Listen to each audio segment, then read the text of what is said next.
A pillar of blue light crashes down through the darkness, dragging Aizawa Yuri back into consciousness. He wakes up, slumped against cold stone inside a cavern glowing with fading cerulean light. His mind is empty. No memories. No purpose. He studies his gloved hands like they belong to someone else, and realizes he doesn't even know his own name. Then a translucent blue status window flickers into view and identifies him as Aizawa Yuri. The name feels foreign. He doesn't have time to process it. Shapes move in the shadows. Goblins crawl out from every corner, eyes glowing, fangs bared. Weak ones, bigger elites, all circling him like he's already dead. Then the ground shakes. A massive, obese goblin wearing a crooked golden crown steps forward. The Goblin Lord mocks him, assuming he's just some unlucky guild servant who wandered into the wrong cave. With a sneer, it signals the horde to kill him. Yuri watches the swarm rush in and wonders if his life is ending before it even begins. Then something snaps. A flash of memory cuts through his blank mind, a silver knight in crimson, standing in a storm of steel. His body moves on instinct.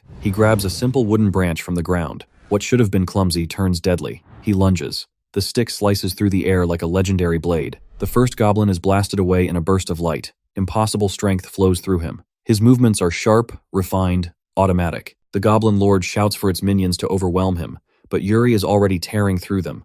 The wooden branch leaves streaks of light as bones shatter and bodies fall. Notifications flood his vision, announcing advanced swordsmanship skills unlocked one after another. It hits him mid-slaughter, he remembers. In a past life, he was the Sword Saint. The cave floor is covered in corpses. Enraged, the Goblin Lord unleashes a torrent of magical fire, swallowing Yuri in a roaring inferno. The monster laughs, certain no swordsman could survive that kind of heat. But when the flames fade, Yuri is still standing. Another notification appears. Not only did he survive, he mastered the fire itself. Advanced fire magic acquired instantly. The air around his raised hand distorts with heat. A shimmering barrier protects him as the Lord stares in disbelief. Yuri doesn't hesitate. His expression turns cold, distant. He raises one hand and commands a firestorm. The atmosphere ignites. A spiraling vortex of flame erupts from the ground, swallowing the Goblin Lord in a pillar of blinding light. Its screams vanish as its body is reduced to ash. The cave falls silent, except for the fading crackle of embers. Yuri stands in the glow, watching its life force disappear. And then the truth fully surfaces. This isn't just one past life returning.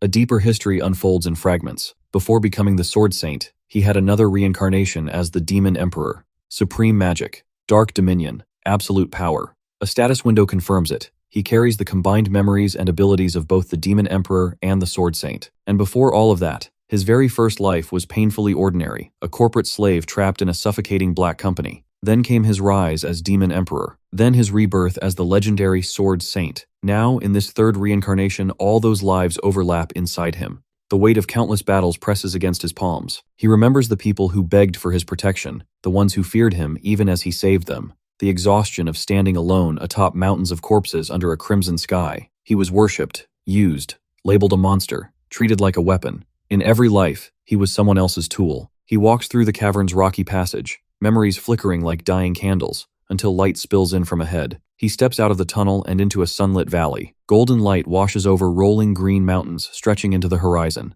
Warmth touches his face. For the first time, he feels something steady inside him. Not confusion, not rage, but clarity. He's done being a pawn, done serving destiny, done carrying the expectations of the world. In this life, he won't be the Demon Emperor. He won't be the Sword Saint. He won't be a corporate slave. Aizawa Yuri will live for himself. A massive rock formation towers over a forest clearing like a sleeping titan. Near a dark cave entrance, the young adventurer sits on a fallen log, laying out everything he owns: 2 heavy sacks of food, a handful of copper coins, and a rusted sword that looks one swing away from snapping. It's not impressive, but it's better than nothing. He lifts the blade, testing the weight, wondering if it's any better than the wooden branch he once used. As he studies it, a blue interface flickers into view. He's gained the analysis skill. His eyes light up with intricate blue circles, and the world shifts into raw data. The sword is revealed as a D-grade iron blade in terrible condition. The dried meat, F-grade. The copper coins, exactly what they look like, low value. The skill is useful, but when he scans the surrounding forest, nothing shows up.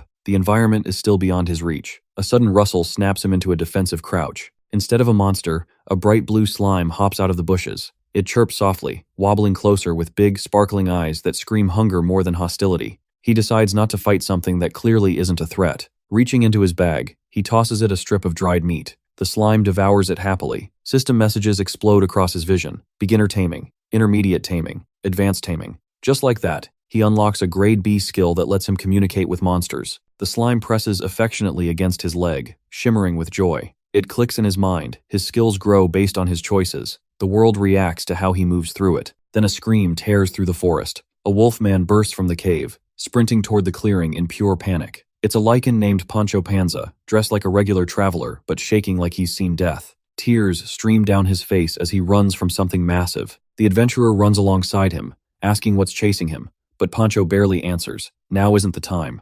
The trees above explode apart as a B-grade cockatrice descends from the sky. A monstrous mix of bird and reptile, beak wide open and ready to strike. While Pancho is falling apart, the youth watches calmly, more curious than afraid. He offers protection in exchange for answers. Desperate, Pancho agrees instantly. The youth stops and draws his cheap blade. He knows it won't pierce that hide as it is, so he channels blue energy into it. Light wraps around the steel, the edge humming violently. He steps forward and swings once. The air splits apart. A massive arc of force rips through trees and earth, carving a smoking trench across the clearing. The cockatrice is sliced clean in half mid-air before it can even finish its scream. Silence falls. Notifications flash again. Beginner, intermediate, advanced magic enchantment acquired in seconds. He barely notices. The sword in his hand shatters into fragments. It couldn't handle the power he forced through it. Pancho stares at him in horror. The monster that chased him is dead, but the boy standing there feels even scarier. He calls him a monster and bolts into the woods. From the shadows, the little blue slime watches quietly. An orange magic core pulses where the cockatrice fell. Later, after things calm down, the youth and Pancho sit beneath filtered sunlight. The youth admits he has no memories, no idea who he is or why he's this strong. Pancho confesses he thought he was a demon at first. Then he explains the area these woods belong to cockatrices. His former party used him as bait and abandoned him to die while they hunted rare items. Despite everything, Pancho suggests they head to the Adventurers Guild. Registering there might help uncover his identity. The nearest one is in the commercial city of Reborn, about 20 kilometers southwest. The youth listens, reflecting on his past lives. He remembers being an adventurer before living freely, answering to no one. The idea feels right. For this life, it might be perfect. He thanks Pancho and prepares to leave, then pauses. 20 kilometers is far on foot. He wishes for teleportation, or at least a carriage. A massive shadow suddenly blocks the sun. Another cockatrice descends, crowned with jagged red feathers. Pancho immediately panics again, screaming as he runs for the trees. The youth stands still, glancing at his shattered sword. Without a weapon, maybe magic alone is enough. The cockatrice lands in front of him, but instead of attacking, it tilts its head and chirps softly. The sound feels familiar. He steps closer and gently touches its beak. A memory clicks. He asks if it's the slime. The creature leans into his hand, chirping happily. A blue window confirms it, a slime that evolved into a cockatrice form after consuming a magic stone. It can take the shape of what it eats. That changes everything. With a small grin, he climbs onto its back. The slime cockatrice lets out a proud cry and beats its wings. They rise above the forest canopy, wind tearing past as they soar through open sky. He laughs. This beats walking. In the distance, the spires of Reedial appear on the horizon. The city grows larger as they fly toward it, and toward whatever this new life is about to become. The red-crested bird stands tall on the dirt road outside the city, wind brushing through its feathers. Yuri pats its beak and thanks it for the ride, but says they should part ways here. A creature that massive would cause chaos inside the city walls. The bird tilts its head, confused, then suddenly erupts in blinding white light. When the glow fades, the giant cockatrice is gone. In its place, a small blue slime drops onto his chest armor and clings there. Yuri looks down, realizing it shifted forms to avoid attention, so it can change shape whenever it wants. He smirks and tells it to stick around. The slime chirps happily. As they approach the towering stone walls, he decides to name it Lime. They enter the Adventurers Guild, a grand building crowned with blue spires. Inside, he walks up to the counter where a cat-eared receptionist looks up from her paperwork. He calmly states he wants to register as an adventurer. She asks about his skills and experience, explaining they've been flooded with applicants lately. Yuri's mind flashes with fragments of past lives, knight, traveler, mage, but explaining reincarnations would only complicate things. So he simply says he has nothing special. The receptionist hesitates. Without credentials, acceptance is unlikely. Before Yuri can leave, a tall man with a thick mustache and heavy cloak steps forward. Galeo Figalos, a veteran examiner. After hearing the situation, he sighs and orders a testing device prepared. In his mind, the guild's pride is on the line. He'll show this clueless rookie the harsh truth. A massive glass pillar is rolled out, marked with Roman numerals from 1 to 10. It's a magic meter, designed to measure magical output. To qualify, a score of 30 is required. Galeo confidently explains it can withstand nearly 10,000 units far beyond a novice's limit. Yuri studies the fragile-looking device and casually asks if he'll still be allowed to take the exam if it breaks. The room freezes. Galileo bursts into loud laughter, assuring him it's impossible. Mocking grin in place, he gestures for Yuri to begin. Yuri places his palm on the glowing circle at the base. Cerulean energy explodes upward in a violent vortex. The light blinds the room. Wind whips through the hall. The numbers inside the pillar climb instantly 30, 50, 70, then keep rising at impossible speed. The pressure warps the air. Galileo and the receptionist are thrown backward. The numbers surpass every known limit. The glass shatters into thousands of fragments. Silence follows. Yuri glances at the wreckage and apologizes mildly, asking if that's a problem. Galileo forces a shaky laugh, claiming the device needed maintenance anyway. But behind his smile, his thoughts turn bitter. He's convinced the boy cheated somehow, and he decides this candidate deserves special treatment. He grants Yuri permission to proceed to the main exam. They step into a massive white stone arena packed with hundreds of applicants. The scale of it hits hard. This won't be easy. A cheerful girl with twin chestnut ponytails bounces up to him. Phil Arnett, 15, human, 7-time exam taker. She proudly offers advice. Yuri calmly points out that taking it 7 times means she failed 7 times. Her confidence collapses instantly as she sinks into despair. After recovering, she leans in and whispers that the new examiner made the test brutal. Right on cue, Galileo strides into the arena. Cloak billowing, blade drawn, voice booming.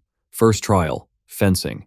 To pass, candidates must defeat him in a direct sword duel. The first applicant, Johnny Slanger, steps forward with cocky energy and a short sword. The signal sounds. He charges fast, blades clashing in sparks of red and green. To the crowd, it looks even. Johnny grows arrogant. Then Galileo's expression shifts. With a sudden surge of strength, he twists his blade. Johnny's sword snaps clean in half. The broken piece spins into the dirt. Galileo laughs loudly, mocking him and telling him to return to basic training. Johnny stands frozen in humiliation. The crowd murmurs nervously. No one wants to face that. Yuri watches quietly, activating analysis. Blue light fills his eyes as data windows appear. The truth becomes obvious. Galileo wields a B-grade shock sword. Johnny had an F-grade bronze sword. The fight was never equal. It wasn't skill. It was equipment. Galileo calls Yuri's name. Phil gasps, worried. Yuri steps forward calmly. He would have preferred more time to observe, but it doesn't matter. He reaches to his belt and draws his weapon. The crowd goes silent. In his hand is nothing more than a broken hilt with a jagged shard of steel sticking out barely a blade at all. Galileo frowns, confused. Yuri looks down at the fractured weapon without emotion.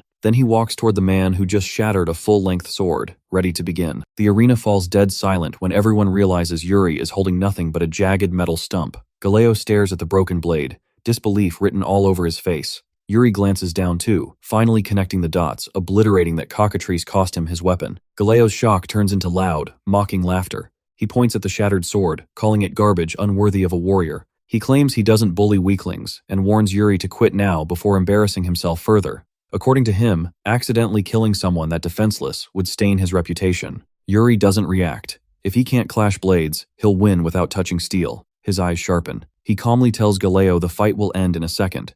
That does it. Galileo's face twists with rage. He charges, pouring his full strength into a decisive strike meant to crush him. Right as the blade comes down, Yuri activates a technique from his time as the Sword Saint shrinkage. To the crowd, he vanishes into a blur. He slips through microscopic openings in Galileo's attack, gliding past him like a ghost. Before Galileo even realizes he missed, Yuri is already standing behind him. The jagged shard presses lightly against the back of Galileo's neck. The entire arena freezes. Phil stands there with her mouth hanging open. Galileo feels the cold metal at his spine and immediately drops his arrogance. He panics, declares Yuri the winner, and grants him a pass on the martial exam. The crowd erupts in stunned cheers, still trying to process what they just saw. Yuri lets the broken hilt fall. He thinks it's over. Heavy footsteps shake the ground. A massive man with a golden beard and white cape approaches Magnifigolos. He announces the test isn't finished. It's time for the magic trial. High above the arena, a giant red crystal prism floats in the sky, glowing ominously. To pass, Yuri must shatter it with magic. The other candidates stare upward in despair. It's hundreds of feet in the air.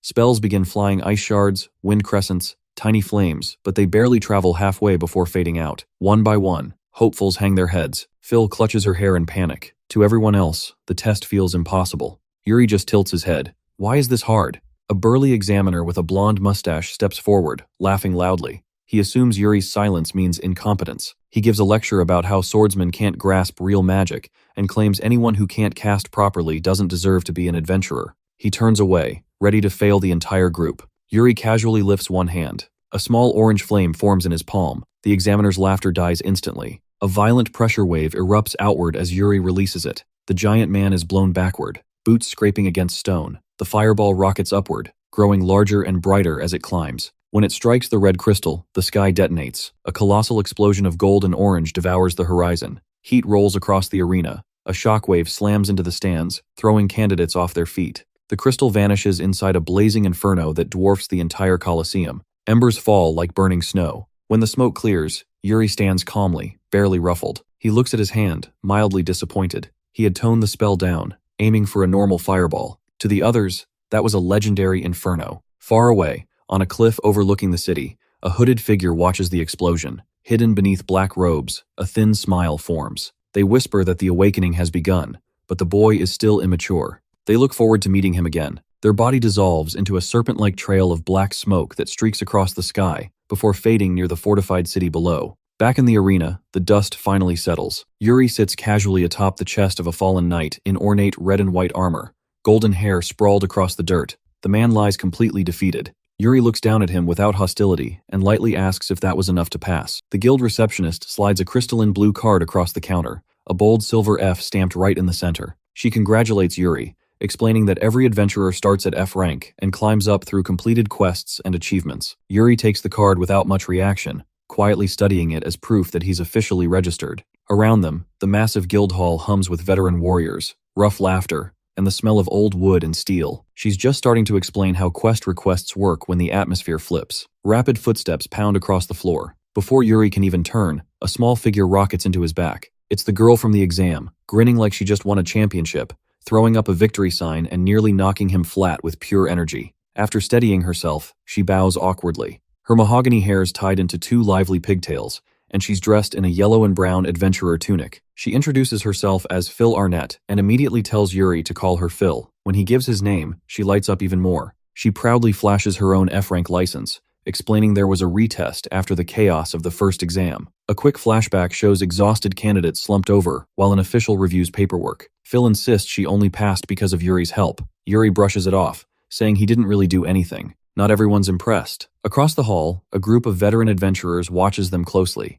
Leaning against tables with narrowed eyes, they don't like the noise or the newcomer getting attention. One man, Zach, his face half covered by long dark bangs, studies Yuri with a cold stare before muttering that the kid's just annoying. The next morning, golden sunlight spills across a city of stone rooftops and tight alleyways. Inside a cozy inn room, Yuri stretches in front of a wide window, yawning deeply. He can't remember the last time he slept this well. His mind briefly drifts back to his previous life, mud-soaked battlefields, monstrous beasts, endless fighting. A translucent blue screen suddenly materializes in front of him, softly glowing. It announces a newly acquired skill, beginner-level unattributed magic. Yuri studies it, sensing this magic is fundamentally different from what he once wielded. Still, the bed wins. Since his lodging's covered by adventurer funds, he ignores the notification and crawls back under the covers. That peace doesn't last. Footsteps thunder down the hallway. His door slams open so hard it hits the wall. Phil bursts in, shouting an overly cheerful morning greeting. Yuri can only glare at her, half asleep and clearly irritated. Her excitement dies instantly when she looks down.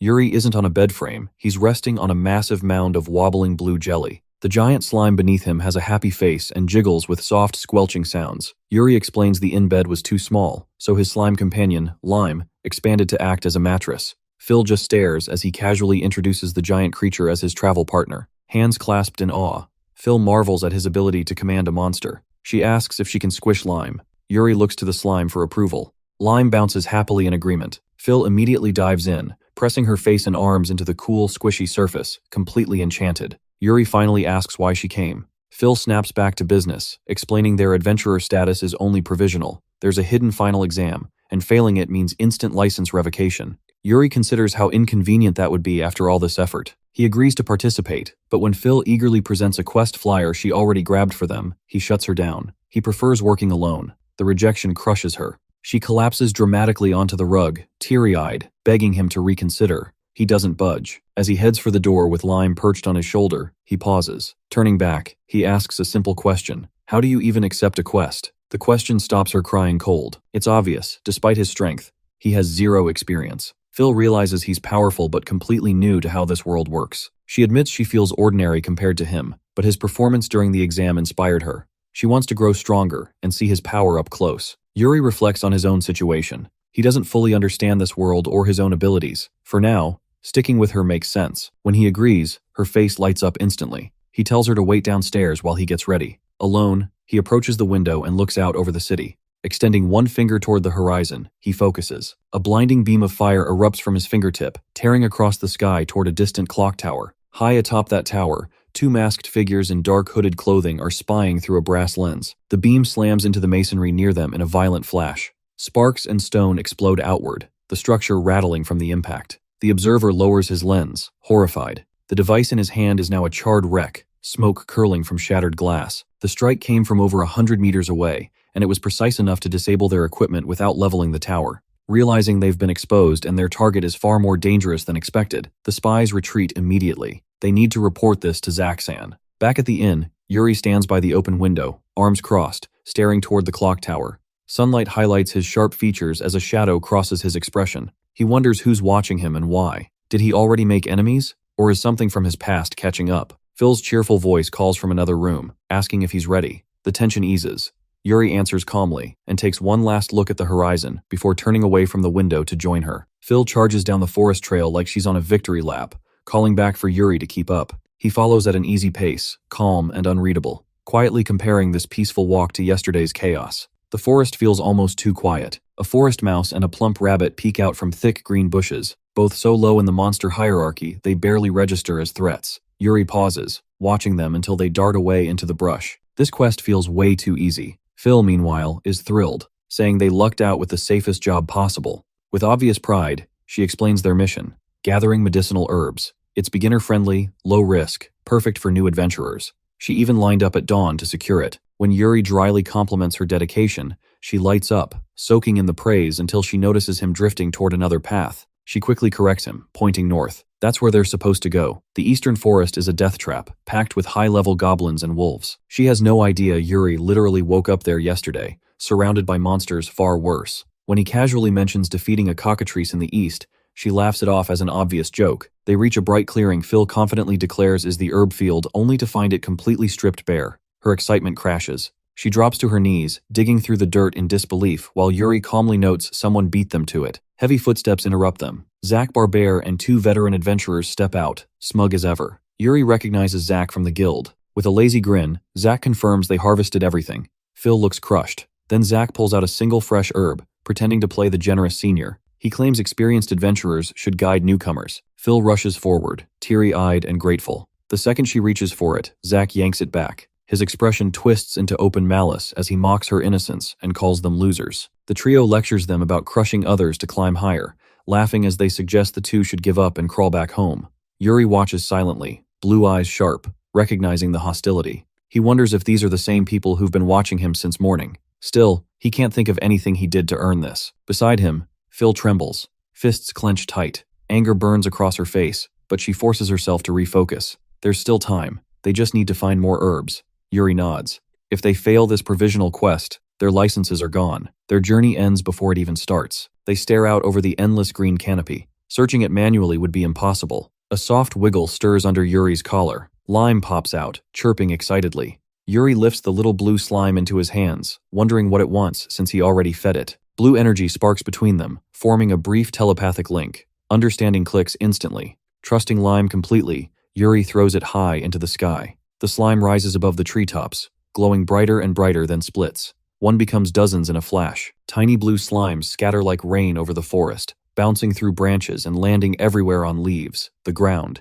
even on Phil's shoulders and head. She stands frozen, staring at the swarm of miniature scouts. Yuri watches with a small, confident smirk. As long as they recover the herbs, it doesn't matter how they do it. The scattered blue slimes ripple and merge back together, forming a shimmering mound of translucent azure stacked with medicinal herbs. Phil throws her arms up, cheering like they just cleared a raid boss. Yuri stands beside her, calm as ever, arms folded. In just an hour, they've gathered more than enough to pass any requirement. He gives Lime a quiet nod of praise. The slime answers with a soft, proud vibration. Yuri suggests heading back to the guild, but Phil hesitates. She glances at the slimes, then toward the darker stretch of forest. Forcing a smile, she tells him to return without her. She just wants a short walk alone. Yuri studies her for a second, sensing something off, but lets her go. The moment she's out of sight, her cheerful mask drops. She walks deeper into the woods, sunlight flickering across her tense face. She stares at her gloved hand and thinks about Yuri, his strength, his composure, how effortlessly he handles everything. Standing next to him makes her feel painfully small. The memory of a sneering man with a golden eye and jagged grin resurfaces,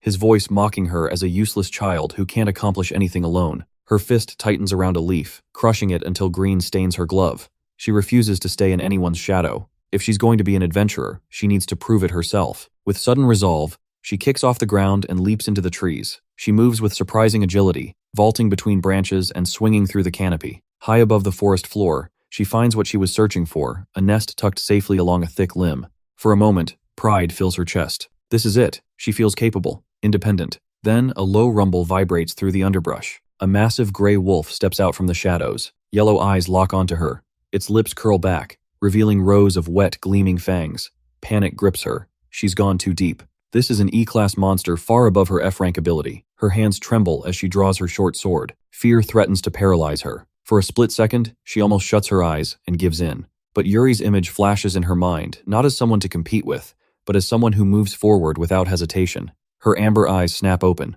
burning with determination. She won't be a burden. She won't run. When the wolf lunges, she lunges too. Her blade slams into its snout midair, sparks bursting on impact. The force knocks her backward, but she regains footing and presses her back against a thick tree trunk, breath coming fast. She forces herself to focus every rustle, every shift in the shadows. The wolf charges again. She dives aside just as its claws rip through the bark, sending splinters flying. Using the momentum, she scrambles up a low branch. Now above it, she flips the descent into an attack. With a fierce cry, she drives her sword downward. The blade catches the filtered sunlight before plunging deep into its hide. A burst of magic detonates at the impact point, engulfing the wolf in a blinding flash. It collapses. Phil lands hard on the grass, chest heaving as she stares at the motionless body. Then it hits her. She won. A shaky laugh escapes her as she throws her fists into the air, shouting into the empty forest that she can succeed too. The victory lasts all of 5 seconds. A low growl rolls through the trees. Then another.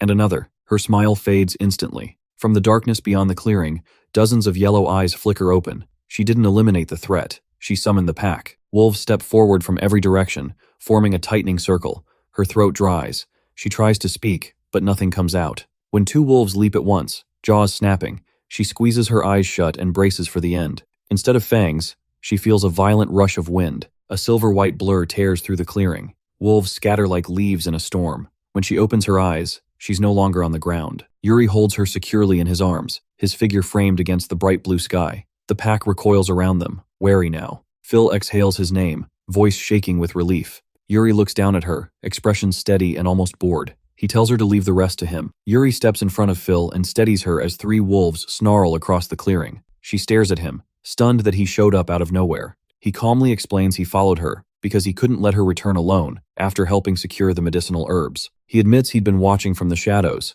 impressed by how she handled herself in the earlier fight. Phil flushes, torn between relief and pride, clutching her chest while staring at him like he just rewrote her entire day. The moment snaps when the wolves roar and charge. Yuri doesn't flinch. His mind flashes back to the inn the night before, when a simple glass of water triggered his strange system and instantly upgraded his water magic from beginner to advanced. Now he taps into that power. Cyan energy coils around his hands as he says he'll end this quickly. He unleashes a towering water tornado. The vortex erupts from the ground, swallowing the wolves and spinning them helplessly before slamming them back down, soaked and dazed. Yuri studies the result and realizes the spell restrains well, but it doesn't finish the job. The wolves stagger up again, hunger burning in their eyes. So he shifts tactics. The air turns cold. Frost crawls over his gloves and condenses into a jagged ice blade in his grip. When the wolves leap, he swings. The strike triggers frozen spears that burst from the earth, impaling and trapping the beasts in crystalline shards. Phil watches in stunned silence, completely blown away.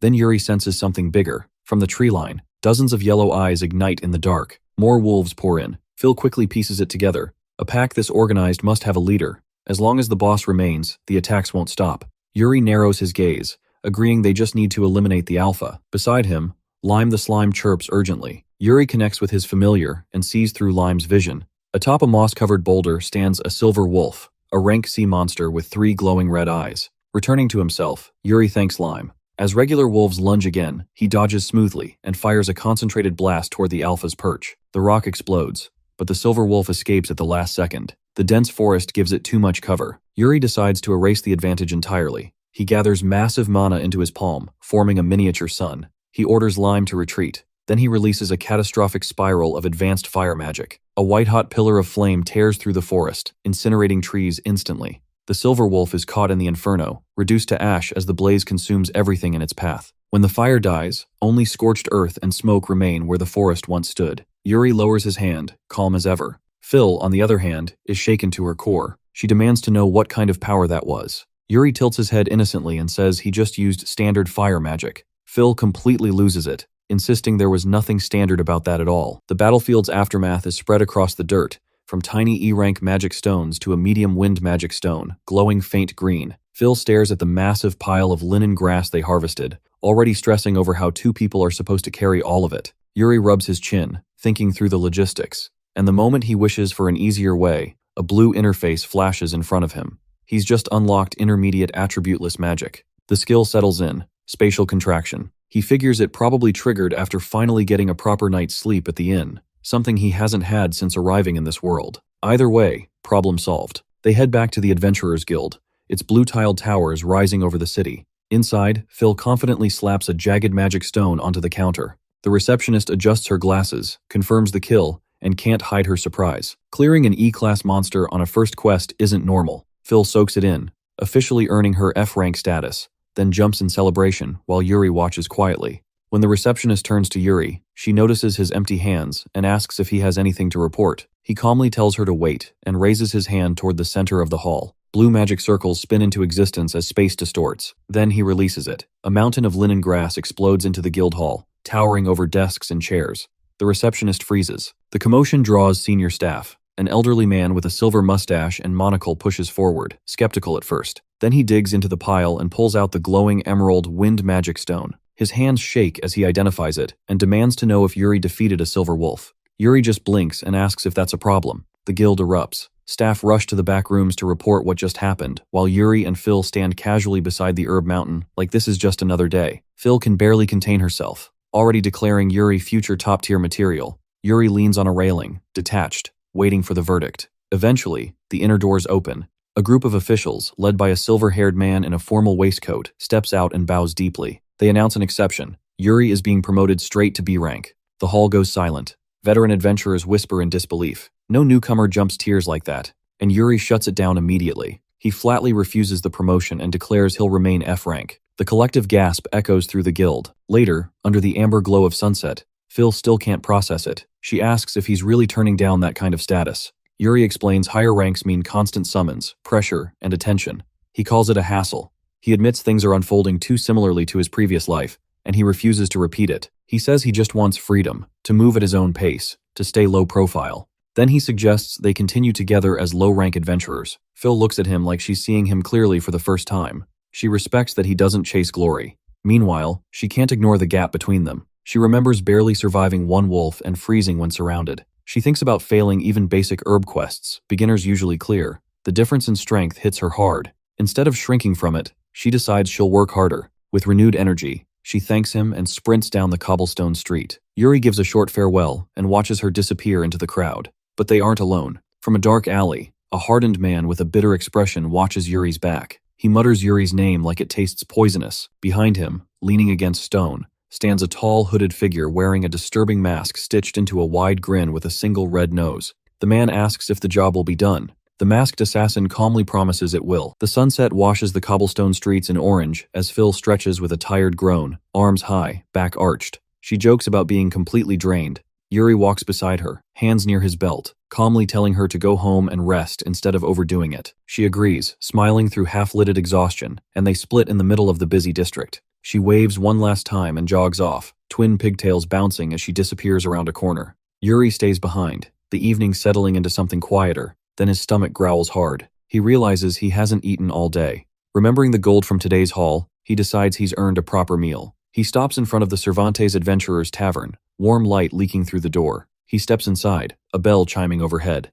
Immediately, someone shouts his name. Behind the counter stands a large canine-faced lichen in a waiter's vest and bow tie, pointing at Yuri in disbelief. Yuri recognizes him from the eastern forest, a beast man he once ran into. He casually calls him Pancho. The wolfman snaps back with his full name, slamming his paws on the counter before finally calming down. Pancho heads to the stove, admitting his adventuring days are over. After being abandoned by his former party and nearly dying, fear got to him. Now he cooks instead. He prepares a plate of squid, ink, spaghetti Nero loaded with seafood and slides it across the counter. Yuri takes a bite. It's incredible. He gives a rare, honest compliment, and Pancho laughs proudly, admitting he used to be his party's cook anyway. Then Pancho's tone darkens. He mentions rumors from the guild, especially about Yuri destroying the magic power meter. He warns him about Zack, a smug former leader. Yuri remembers the face instantly. Pancho explains Zack left him to die in a dungeon without hesitation. Worse, Zack hires professional killers to eliminate promising rookies so he can control rewards and reduce competition. Yuri starts asking what these assassins look like.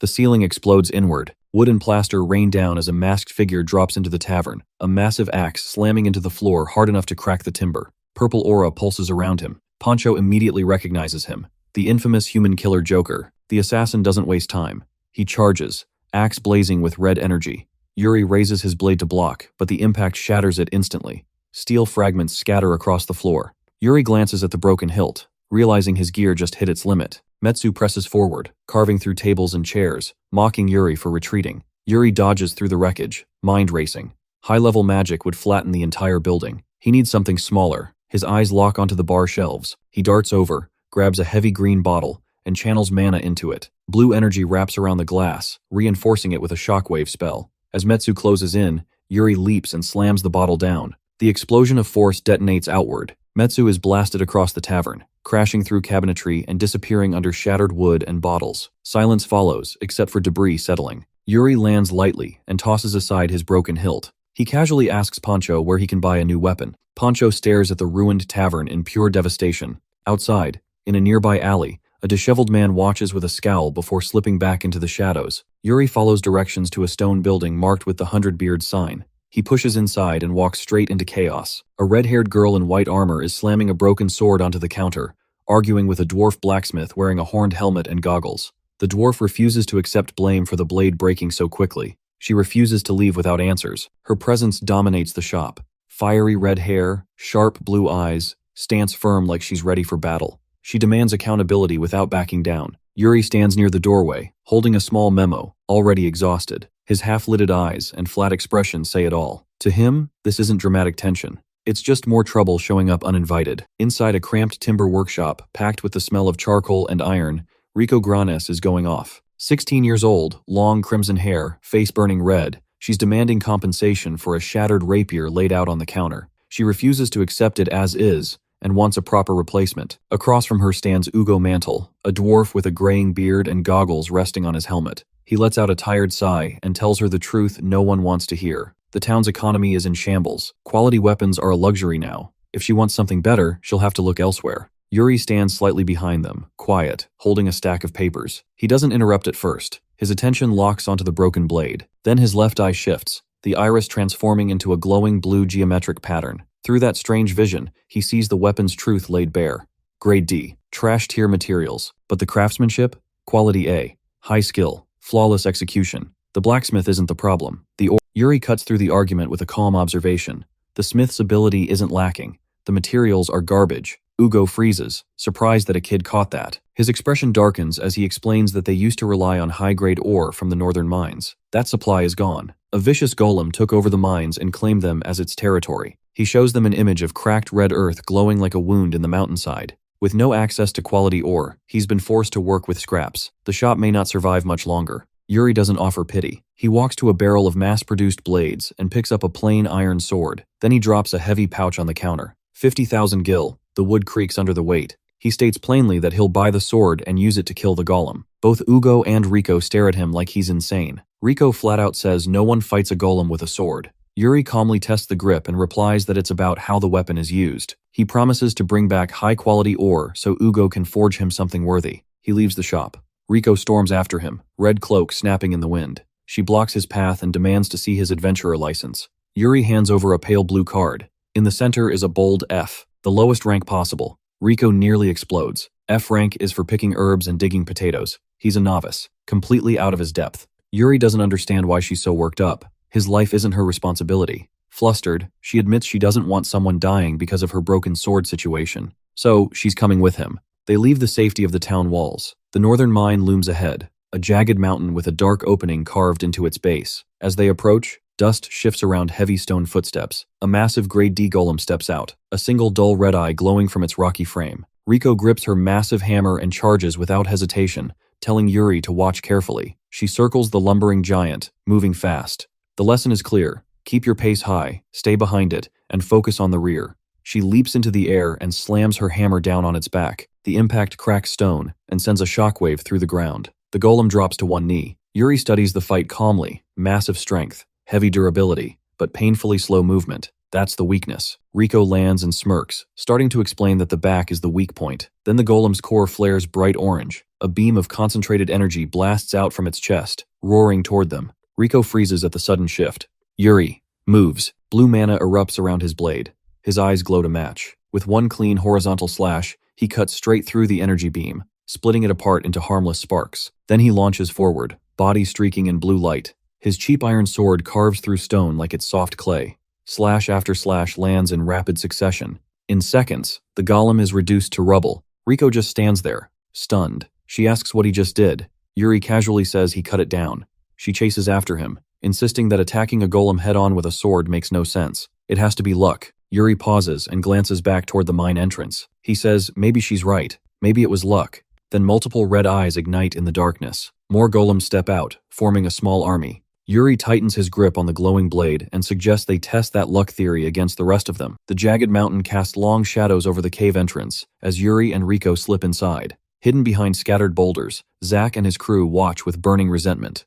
Zack can't stand it. Yuri killed a golem solo and stepped into territory they considered theirs. He mutters that Aizawa Yuri won't get away with this. But while they're focused on him, something far worse appears behind them. A masked figure rising from the dark, a single red eye glowing, a crimson orb in hand reflecting the fear on their faces. Deeper in the cavern, arcane pressure surges. Yuri's eyes flare bright blue, rings of light spinning in his pupils. He unleashes a crushing pillar of energy that detonates across the battlefield, obliterating the surrounding rock golems in a single overwhelming blast. Stone shatters, dust floods the air. When the light fades, rubble is all that remains. Yuri exhales calmly. Riko stands frozen behind him, completely stunned by the scale of what he just did. Ignoring her shock, Yuri collects chunks of iron ore into a sack, satisfied with the quality. He finds a small, non-elemental magic stone and hands it to Lime, the blue slime perched on his shoulder. Riko finally snaps out of it and demands answers. Who is he really? Yuri shrugs and repeats that he's just an F-rank adventurer. She calls that impossible. He insists he's serious. Their exchange is cut short when Zack and his men step into the clearing, weapons drawn. Zack sneers, calling Yuri a nuisance. Riko instantly realizes they're hostile. Yuri decides to remove her from danger. He quietly orders Lime to take her somewhere safe. Before she can argue, the slime expands into a giant bouncing sphere, scoops her up, and rockets through the tunnels with her screaming in confusion. Left alone, Yuri asks Zack why he's so fixated on him. He doesn't even remember doing anything. That indifference makes Zack snap. He recalls past attempts to crush Yuri, only for Yuri to act like none of it mattered. To Zack, that's humiliation. Rage twists his face as he loses control. Elsewhere, a crimson eye watches as they cross into forbidden ground. To its owner, Yuri is just a pest that needs to be erased. Three figures suddenly charge Yuri in a narrow ravine, moving with frantic desperation. Their eyes glow red, teeth bared like animals. Instead of striking cleanly, they throw themselves at him, clinging to his torso and legs with brutal force. Yuri frowns, confused. His vision activates again, revealing their status. Berserk. Increased durability. No pain, no intelligence. Even the mage further back is caught in the same frenzy. The mage raises a green staff and unleashes a sharp crescent of wind magic straight at Yuri. Pinned down, Yuri can't dodge. The blast detonates in a violent explosion, filling the ravine with smoke.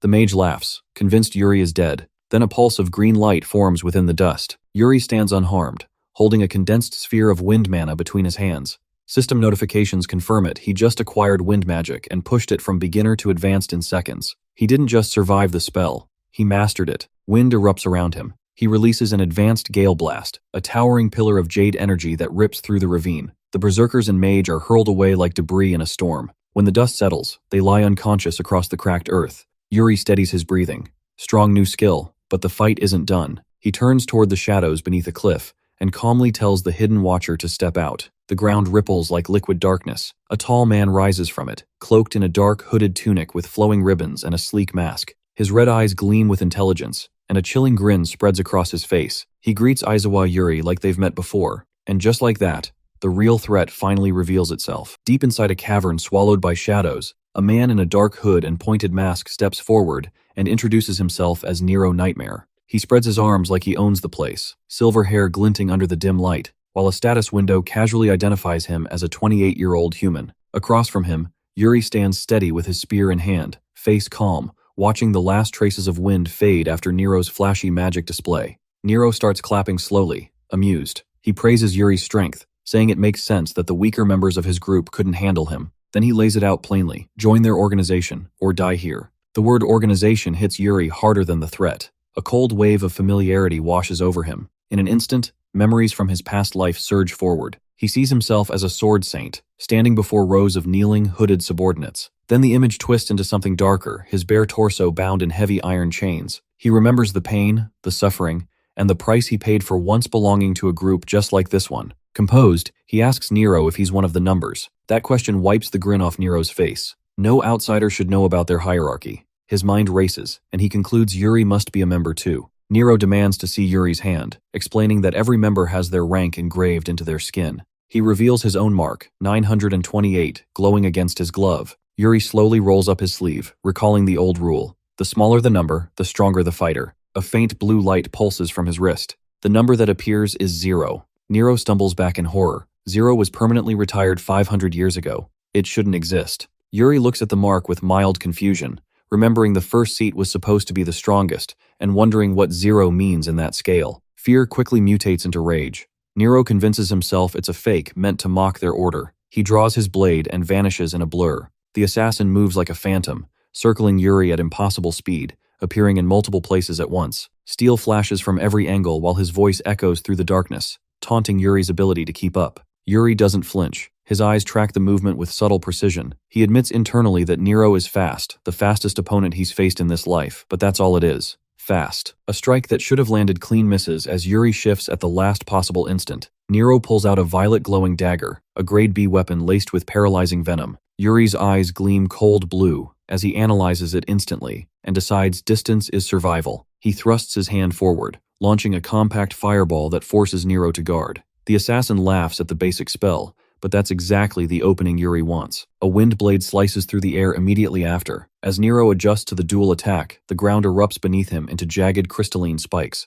Waterbind locks his legs in place. Before he can react, a massive water whirl crashes down a crushing vortex of pressure and liquid force. Nero freezes in shock, unable to comprehend a mage wielding 3 elements seamlessly. Yuri steps forward, drawing his sword. He chants under his breath, layering durability enhancement, destructive power enhancement, and impact diffusion onto the blade. Blue energy wraps around him as he lunges. Nero's mask can't hide his terror. He begs for it to stop. It doesn't. The impact detonates in a surge of magic, and when the light fades, Nero is sealed inside a jagged tomb of ice. Yuri watches the frozen remains in silence. He thinks back to chains and collars and makes a quiet promise he will never live shackled again. This life will be his. The scene shifts to a peaceful town bathed in forge light. A proud dwarf blacksmith presents Yuri with a grade B buster sword, forged from high-purity iron. Yuri tests the balance and feels its reliability instantly. When he tries to pay, the dwarf refuses, saying he only returned to smithing because Yuri defeated the golem terrorizing them. Yuri leaves with new steel at his side and the clarity of newly gained advanced swordsmanship.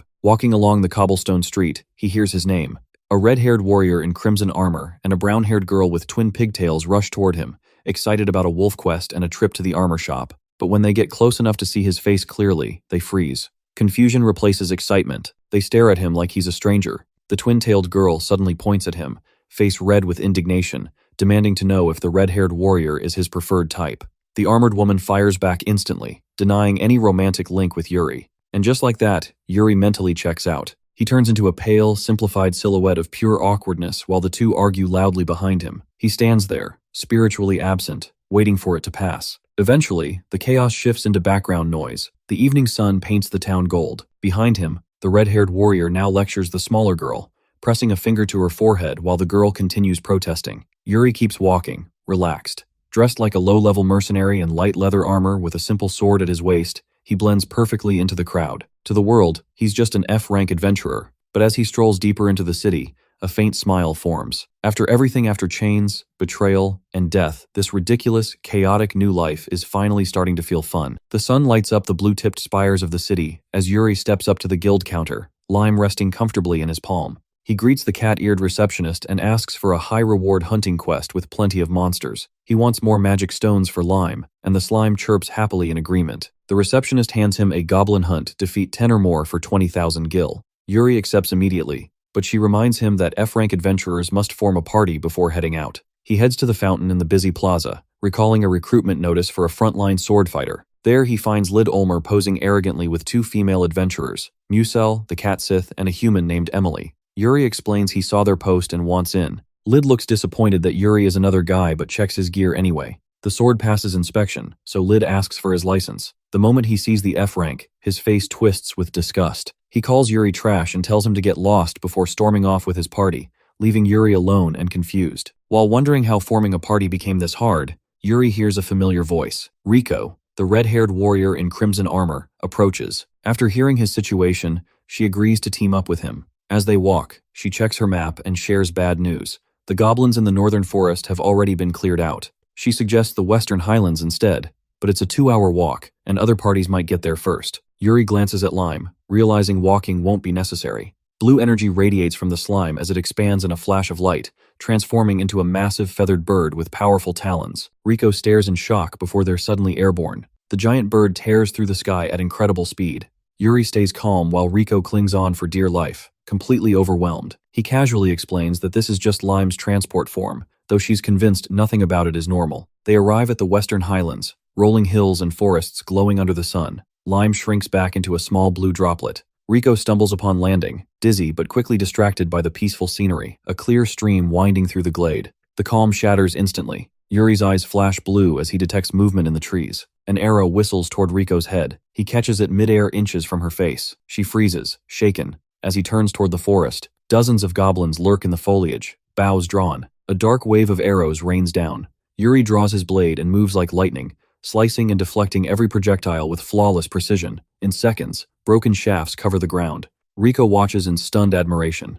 Just as Yuri prepares to wipe out the goblins in one decisive strike, Rico grabs his arm and stops him. She draws her rapier, standing tall with fierce resolve. She refuses to stay behind him any longer and declares she'll handle the rest herself, determined to prove her honor and worth as a true knight. Rico charges ahead with everything she's got, cape snapping behind her as she barrels toward the goblin archers. The memory of feeling useless in the mines burns in her chest, pushing her forward. Her rapier flashes in clean arcs of silver, cutting down goblins with sharp, disciplined strikes. From a short distance away, Yuri watches calmly. She's skilled, no doubt, but there are too many enemies for one person to handle alone. He lifts his hand, blue mana swirling around his palm. He tells Rico to hold the line. Magic circles flare around her arms and legs, flooding her with enhanced speed and strength. She gasps as the power kicks in. Her body moves faster than she can process, her strikes hitting with crushing force. Goblins fall apart under her blade. The rush hits her hard, half thrill, half disbelief, and she shouts toward Yuri about the insane power surging through her. Yuri keeps his voice steady, telling her to focus on the ground troops while he deals with the archers in the trees.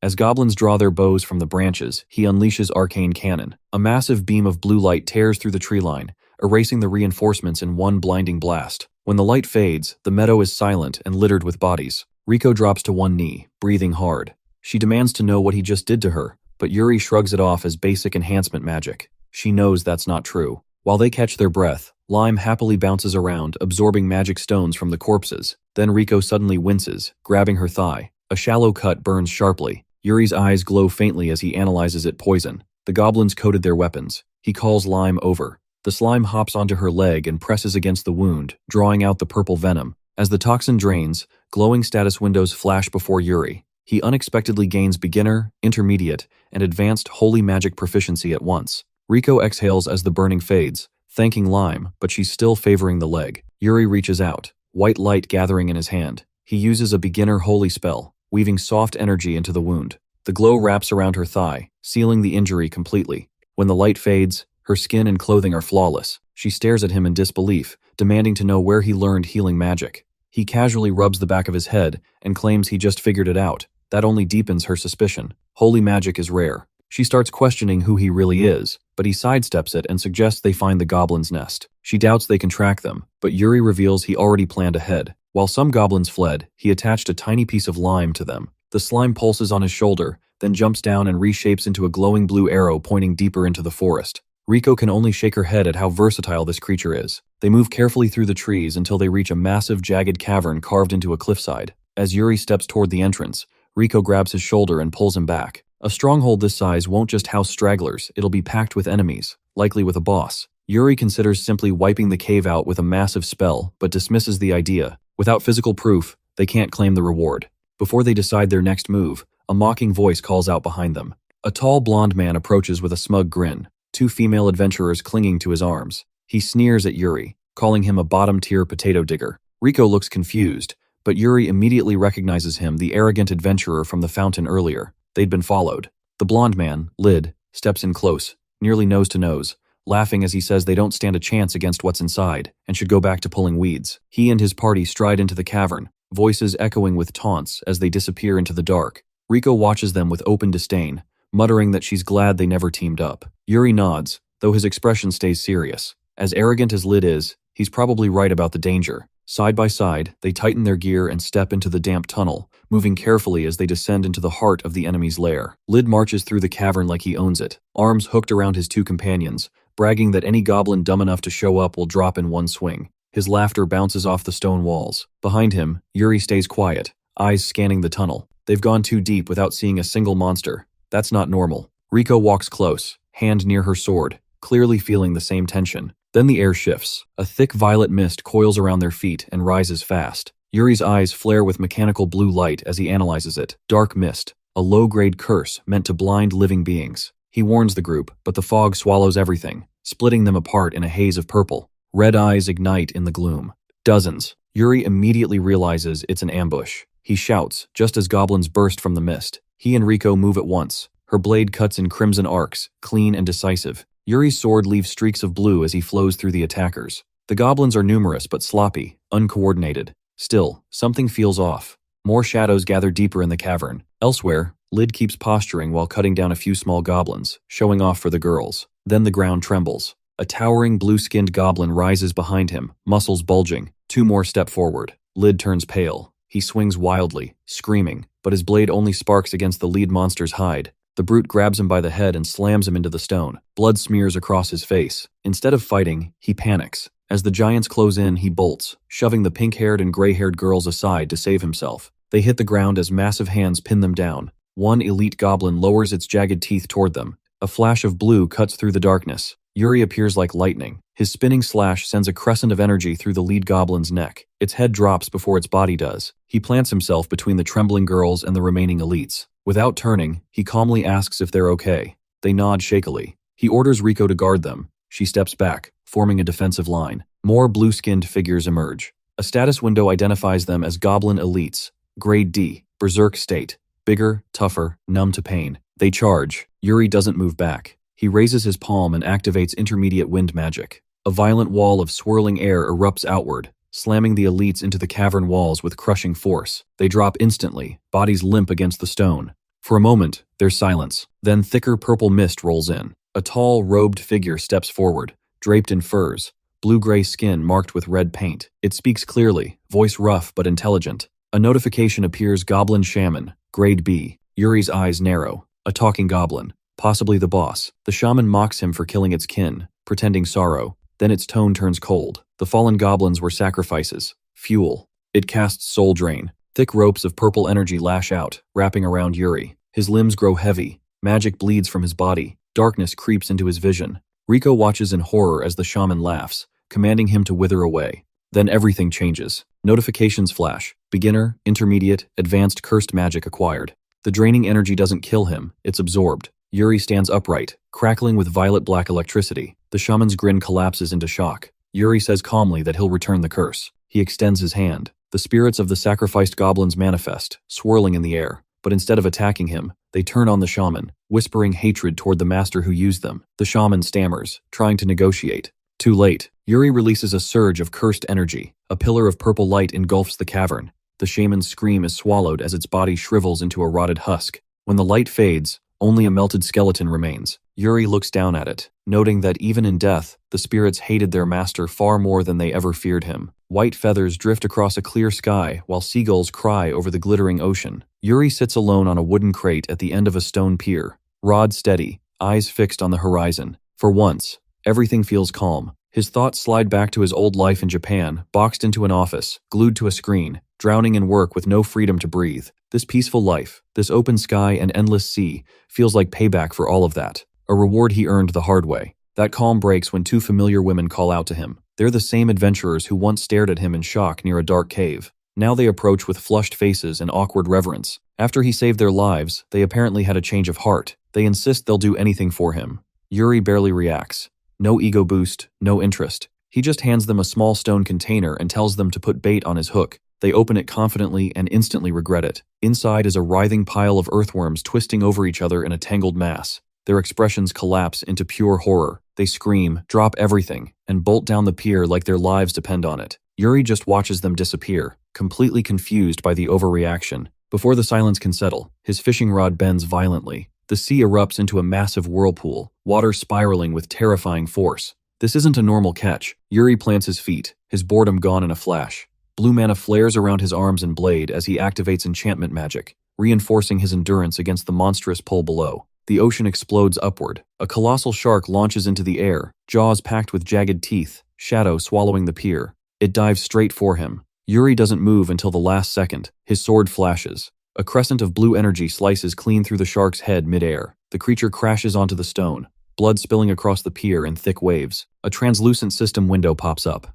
Beginner fishing skill acquired. Yuri wipes blood from his cheek, briefly wondering if he bled the catch properly. A frantic scream interrupts him. Phil comes sprinting down the pier, completely drenched in dried blood from her own battles. She looks like chaos in motion. The second her boots hit the fresh shark blood, she slips hard and slams into the stone. Yuri stares down at her while she groans. She scrambles up, panicked. As new adventurers, they're required to attend monthly guild training. If they miss it, their licenses get revoked. That would be a problem. She grabs his hand to drag him toward the city, yelling for them to hurry, only to slip again and crash flat on her back. Yuri exhales, glancing at the mess covering both of them, and calmly suggests they change clothes first. Elsewhere, towering cathedral spires overlook a courtyard filled with F-rank trainees. A dark-haired boy and a girl with brown pigtails stand side by side, tense as they wonder what kind of trials await them. From a high balcony, a purple-haired girl with a white ribbon watches with sharp eyes. Then she leaps down in one smooth motion, landing in front of the group, as dust kicks up around her boots. She announces the start of training. This is Aisha Berlante, 16 years old and already a 10th-ranked B-class adventurer known as Thorny Aisha. The crowd stiffens. One bearded man gasps in recognition. The girl with pigtails can't believe her companion hasn't heard of someone so infamous. Aisha wastes no time. She calls the entire group trash that needs recycling. The insult sets the bearded man off. He grabs her by the collar, warning her not to get cocky. Her face stays blank. In one flawless motion, she twists his wrist and flips him over her shoulder. He smashes into the stone, rock shards flying as he gasps for air. She adjusts her scarf and invites the rest to attack together. Several men rush her with weapons drawn. Aisha uncoils a dark whip and moves like a phantom. The whip cracks through the air with brutal precision. Within seconds, every attacker is down. When the dust clears, only the dark-haired boy and the girl with pigtails remain standing. Aisha turns to the boy with a faint, knowing smile. She notes his wisdom in not charging blindly. Impressed by his judgment, she steps closer and offers him a special sword lesson. The boy and his friend can only stare back, stunned, as the real training finally begins. The purple-haired instructor leads her group through a sunlit forest, brisk and purposeful, while the twin-tailed brunette behind her complains that their last training session was just standing still doing nothing. The instructor barely glances back. Standing still was the right answer, and the discussion is over. Privately, she has no patience for fresh F ranks. Newly qualified adventurers get their cards and immediately overestimate themselves, and she considers it her personal mission to demolish that illusion. She stops before a colossal ancient tree and announces it as the training ground. Yuri asks what the plan is. The instructor draws her blade without a word, closes her eyes, relaxes her stance, and delivers a single upward diagonal movement too fast to follow. Then she sheathes the weapon and waits, a beat of silence. Then the upper half of the tree slides cleanly off the stump and crashes to the forest floor with earth-shaking force. Standing in the settling dust, she declares that's B-rank power. The brunette is horrified. When told it's their turn, she immediately pushes back. The instructor keeps the lesson simple. Nobody starts strong. The point is to keep swinging until the skill clicks, and felling the tree earns them intermediate swordsmanship. The girl grips the borrowed sword and swings as hard as she can. The blade bounces off the bark with a jarring impact, sparks flying, leaving her arms numb. She hands the weapon to Yuri, cheering him on. Yuri takes the sword and thinks it over. He has advanced swordsmanship, and this is a perfect test, but the blade is borrowed, so he decides to hold back and swing lightly. He swings lightly. A wall of blue energy erupts from the blade, obliterates the trunk, and scorches a massive trench deep into the forest. Yuri turns around, sword still intact, to find both girls frozen in identical stunned disbelief. Aishan pulls her collar up, struggling to form a coherent question. Yuri points out he only followed her instructions exactly. Desperate to save face, she calls it perfectly normal. The brunette loses it completely. Aishan doubles down with a bold lie. She's wiped out a whole forest in one slash before, which launches her companion into a full breakdown about environmental destruction. Before things unravel further, Aishan moves them to a desolate canyon flanked by tall gray cliffs, no vegetation, no collateral risk, ideal for magic. She asks Yuri if he's had formal training. When he admits he hasn't, something immediately shifts in her. A visible aura of excitement radiates off her, bunny ribbon twitching. A complete magic beginner means no competition. This is her moment to shine. She steps forward and demonstrates without hesitation. Her magic circle ignites advanced fire magic, infernal funeral spear, and a column of thermal energy slams down from the sky, cratering the stone and blasting debris outward. The brunette applauds and Aishan flips her hair, calling it routine. Yuri watches silently and internally accepts the rank is deserved. She tells him magic is all about imagination, then steps aside. Yuri closes his eyes, reconstructs the sensation of her mana, the heat and shape of the spell, and steps forward. He casts the same spell. A sword of golden fire the size of a building drops from the sky. The impact turns the canyon floor to slag, and the shockwave whites out everything. When the light fades, both girls are frozen solid in shock, but there's no time to process it because the canyon walls are already crumbling. Boulders break free and plummet toward them. Both girls scream and lock up. Yuri doesn't flinch. He reads the situation, extends his hand, and switches elements instantly. Intermediate water magic. Ice pillar wall. A dome of jagged ice spikes erupts from the ground and shatters every boulder on impact. When the debris settles, the group stands untouched beneath a shell of frost. Aishan stares at his back. The shock has curdled into something quieter, deep, unsettled suspicion. She asks, barely above a whisper, who he actually is. Yuri glances back with only a vague hum of acknowledgement. System notifications shimmer in the air confirming advanced fire magic and intermediate water magic acquired. Yuri doesn't look at them. He adjusts his armor, mutters that he's just an F-rank adventurer, and walks away. That line breaks Aishan completely. She doubles over, laughing until she can barely breathe, her small white companion joining in, as she points at his retreating figure and struggles to shout between gasps. High above, a masked rider on a winged beast circles over smoke rising from distant mountains, watching the destruction below with calm interest. That combination of swordsmanship and magic is exactly what he'd expect from whoever defeated. Number 928. He turns and asks his companion, number 230, whether he can handle the target. The demon beside him almost laughs at the question. White-haired, red-skinned, horned, crackling with dark energy, number 230 bares his fangs in a grin of pure arrogance. He turns his glowing yellow eyes on the masked man and asks whether a superior being like himself could ever lose to a mere human. Inside the tavern's warm, quiet atmosphere, Yuri Aizawa calmly eats his pasta while Bancho leans over the counter, asking about Aisha's new job as an instructor. The Beastman owner smiles nostalgically, remembering their old party days and how she used to tease his limited cooking skills. Still, he respects her, acknowledging that her relentless effort pushed her to B rank. He assumes she's just trying to act responsible now that she has juniors under her. Yuri listens without much reaction, focused on his food. The door suddenly swings open. A tall man with blazing red hair, a matching goatee, and heavy dark armor steps in, a crimson cape flowing behind him. The tavern quiets instantly. This is Rosas Biscotti, the legendary A-rank adventurer known as the Iron Mass. Bancho greets him warmly, but the tension in the room doesn't fade. Rosas walks straight up to Yuri, remarking that he really is fearless. He doesn't waste time. He wants Yuri to join him on an A-rank mission, the subjugation of the evil dragon, a monster capable of wiping out an entire nation in one breath. Bancho nearly chokes, loudly reminding Rosas that Yuri is officially only F-rank. Rosas doesn't care. Meeting him in person only confirms his belief that Yuri's true strength rivals A-rank hunters, even if he chooses to stay at the bottom. The dragon recently appeared in the Western Highlands, cloaked in scales and violet flames. The guild is assembling a special task force to eliminate it, and Rosas wants Yuri on that team. Before Yuri can respond, a cold voice cuts in from the entrance. An elven woman with silver blue hair and sharp eyes steps inside, leaning casually against the doorway. She openly opposes the idea, calling it madness to bring an unknown F-rank into an elite party. She introduces herself as Chloe of the Twilight, a B-rank adventurer ranked 3rd. Her gaze drips with disdain as she makes it clear she will never acknowledge Yuri's abilities, no matter what trick he used to impress Rosas. Yuri quietly notes that he hasn't even agreed yet. Rosas shuts her down, warning her not to judge by rank alone. Chloe brushes him off and picks up a silver fork from a nearby plate. If Rosas is so confident, she'll test Yuri herself. Golden Mana gathers around the fork in her hand. She sets the terms. If Yuri can return the fork she throws, she'll acknowledge him. If he fails, he's out and can spend his life digging potatoes. The tavern grows heavy as her mana swells. She launches the fork. It tears through the air like a golden comet, powered by overwhelming magic. Yuri watches calmly, recognizing the strength behind it. Instead of dodging, he raises a finger. Blue energy ignites in his eyes and flows into his hand. The fork collides with his fingertip and stops instantly against a barrier of azure mana. Chloe freezes. Yuri balances the vibrating fork effortlessly and casually asks if returning it is enough. With a flick, he sends it back. It becomes a streak of blue lightning, blasting past her head and slamming into the stone wall behind her. The impact leaves a massive crater. Dust falls. Chloe stands stiff, sweat rolling down her cheek, realizing he intentionally missed her. The power he sent back was far deadlier than what she threw. Without hesitation,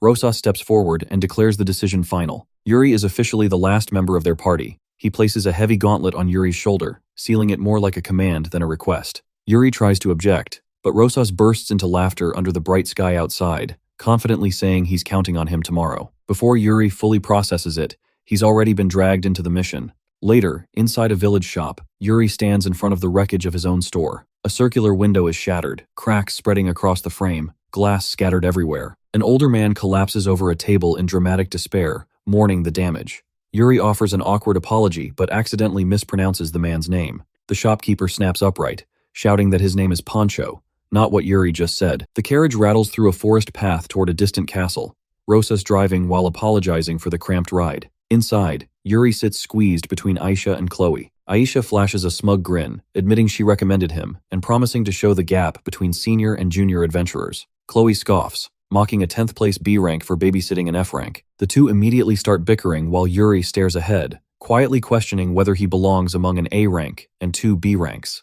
Rosas suddenly asks if Yuri is traveling with a slime. Yuri pulls out a small blue creature named Lime. Chloe dismisses it as useless, until Lime hops onto her shoulder. She instantly panics, flailing as Yuri dryly notes the slime seems to like her. The mood snaps when Rosas senses danger above. He orders everyone to jump.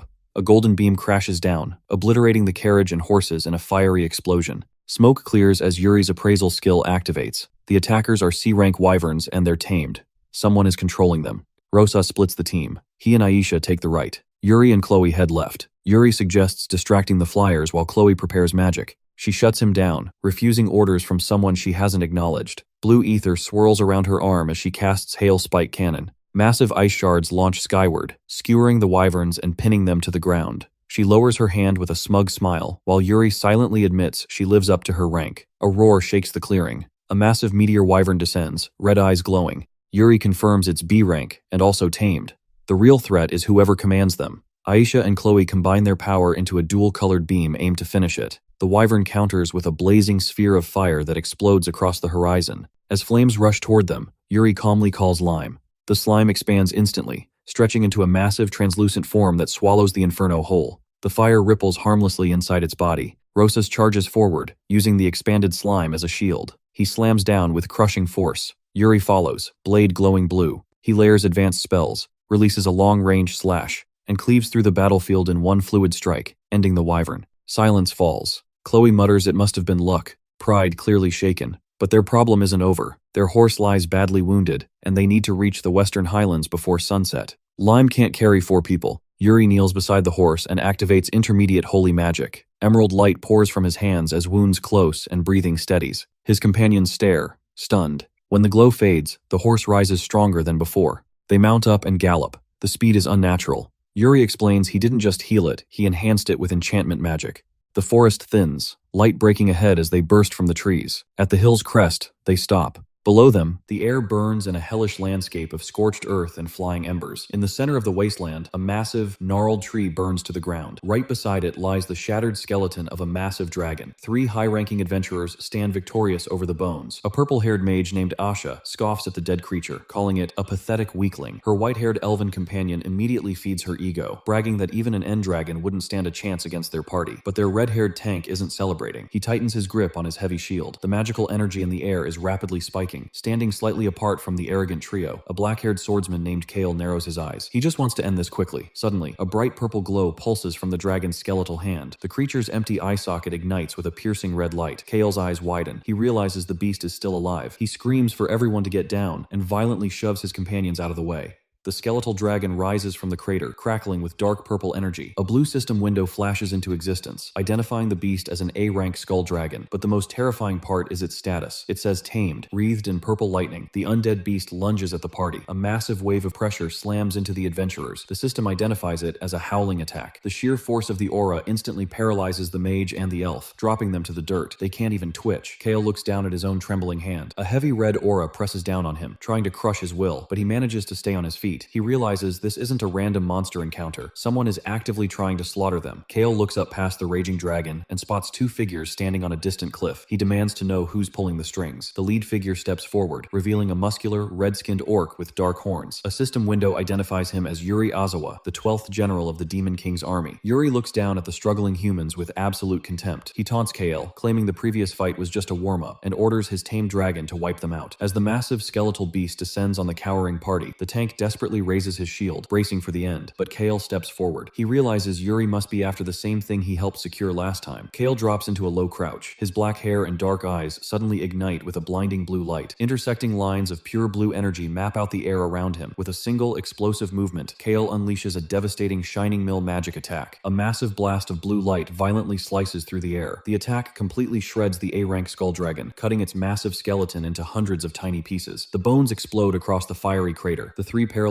adventurers stare in absolute shock. The elf can't believe a monster like that was instantly obliterated. The tank stammers, wondering why KL hid that kind of speed until now. The arrogant mage tries to save face, claiming she could have done the same if she wasn't paralyzed. Kale simply powers down, his hair returning to black. He looks back at the elite party and bluntly tells them they just aren't very good, but the fight isn't over. Up on the cliff, the orc general smirks. Yuri snaps his fingers, releasing a pulse of green magic. He casually announces round 2. Down in the crater, the scattered fragments of the skull dragon suddenly glow with dark purple energy. The bones float into the air, magnetically pulling themselves back together. Kale watches in disbelief as the massive beast fully reforms in seconds, roaring back to life. The undead dragon immediately lunges at Kale. He barely raises his sword in time to block the massive claw. The sheer force of the impact triggers a massive shockwave across the burning landscape. Kale holds his ground, but a sickening sound reaches his ears. He looks down and sees deep cracks forming along the blade of his sword. He realizes he's trapped in a deadly loop. No matter how many times he destroys the beast, Yuri will just regenerate it. If Kale doesn't find a way to break the cycle, the undead dragon will completely wear him out. Refusing to let that happen, Kale dodges the beast's massive claws in a blur of red and black energy. He taunts it for being too slow. His eyes ignite with a piercing blue light as he summons an energy shield, blocking a devastating strike. The impact triggers a massive explosion across the crater. Amidst the fiery chaos, Kale realizes he's finally getting used to his body's current condition, but the dragon doesn't let up. It slams its claws into the scorched earth, setting off another huge blast right where Kale stood. Up on the cliff, Orc General Yuri watches with an annoyed sneer. He yells down into the smoke, asking if Kale has gone soft from sleeping for 100 years. As the dragon unleashes a volley of energy blasts, Yuri laughs, claiming that calling Kale number 0 is just a joke now. But Kale isn't struggling. He intentionally lets the blasts clip him as he falls through the air, using the impacts to pinpoint the dragon's magical core. Yuri demands that his old enemy stop disappointing him. In response, Kale dashes forward, becoming an absolute blur of motion. Kale knows his body can't handle this intense output for much longer. He grips his sword, channeling a blinding blue aura, and decides to end the fight with one final strike. But first, he needs his team out of the blast zone. He calls out for his companion, Lime. A small, blue, teardrop-shaped slime instantly appears. Kale orders the tank and mage to follow the creature. Lime darts away, leaving a glowing blue trail to guide the paralyzed adventurers to safety. Watching from the high ground, Yuri is enraged. He thinks Kale is trying to run away and gloats about finally hunting down the man who once defeated him. But Yuri's twisted smile vanishes in an instant. Kale's aura violently shifts. His eyes flare with a brilliant golden yellow. The sky splits open, and a massive winged sword made of pure golden fire descends into Kale's waiting hand. Red lightning crackles around his body. Yuri stares in absolute terror. He screams that Kale shouldn't be able to use any magic other than swordsmanship. Kale calmly looks up at the panicked general and replies that he doesn't remember such a rule. With a single devastating swing, Kale unleashes a colossal wave of golden fire. The fiery torrent rushes straight up the cliffside. Yuri screams in shock, realizing the overwhelming force is impossible to stop. The golden flames completely consume the landscape, obliterating the orc general in a massive, blinding explosion. Far Far away from the blast zone, Lime successfully deposits the three adventurers. They look back at the towering inferno in absolute shock. Back in the smoldering crater, Kale calmly sheathes his weapon. The blade of his normal sword is completely shattered from channeling the golden fire, but he notes he's getting better at controlling his power. When the party finally regroups, the tank is in awe. He can't believe Kale wiped out an A-rank evil dragon in a single blow. Kale plays it off as luck, reminding them he promised to protect them, but the tank gets serious. He hints at Kale's dark past, mentioning a fiery massacre, before quickly apologizing for prying. Kale decides it's best to keep his true identity a terrifying secret. Changing the subject, the tank points to a glowing purple crystal left in the crater. Kale picks it up, and a system window identifies it as an A-rank dragon's magic stone. The mage and elf are stunned by the ultra-rare loot. Kale tries to hand it over, but the tank refuses, insisting Kale earned it and that they'll be counting on him in the future. Kale looks at the crystal, realizing he can use it to forge a new sword. He just wants a quiet life, but knows that dream is a long way off. Sometime later, the scene shifts to a quiet brick building.